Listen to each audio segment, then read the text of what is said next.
Hello everyone, this is Abdul Rahman from Bangladesh. We used Mibro GS few months ago.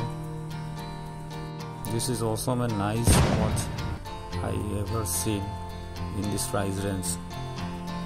Everyone please like and share this video. I share with you is honest review. I am using this watch 3 or 4 months. I facing one problem.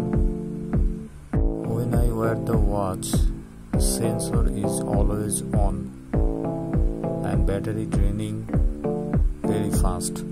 Almost 3 or 4 days battery gone 100 to 0. Then I contact the seller. Seller said please uninstall your Mibro Feeds app and again install. I am following the instruction and solve the problem.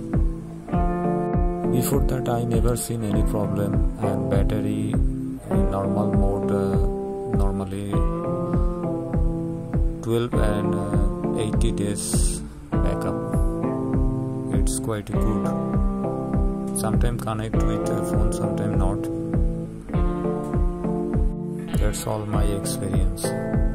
Thank you. Please continue watch this video.